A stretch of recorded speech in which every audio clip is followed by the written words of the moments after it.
Самуел Богар денеска на терен, одблиску да се запозна и изврши увид како се трошат 600 милиони евра од Унијата за изградба на прочистителна станица во Радовиш. Смета дека со овој интензитет на градба во предвиденото време ќе биде готова, а благовремено ќе биде ставена и во функција.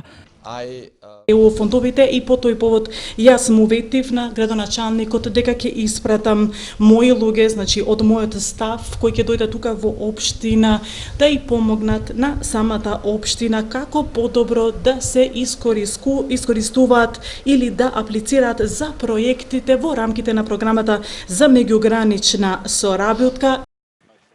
Со шефот на делегацијата на Европската Унија во земјава денеска во Радовиш присуствуваше амбасадорката на Австрија, Ренате Коблер, која истакнува дека како важен сегмент е да се информира јавноста за помошта која Унијата и овозможува на земјава.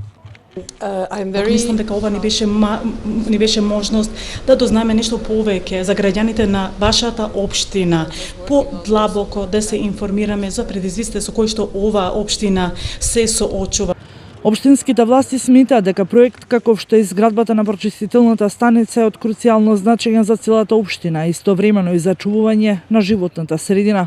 Најголемиот проект кој што се реализира во последната деценија во општина Радовиш, а тоа е изградбата на прочистителната станица или вкупна инвестиција некаде околу 6 милиони евра, кој што најголемиот дел се обезбедени благодарение на поддршката која што нашата општина ја има од Европската Унија и за некои други следни активности кои што очекуваме да се реализираат во нашата општина, а се во интерес и на нашата општина, секако и на нашите сограѓани. Прочистителната станица во Радовиш е дел од проектот на делегацијата на Европската Унија во Македонија. ЕУ за тебе.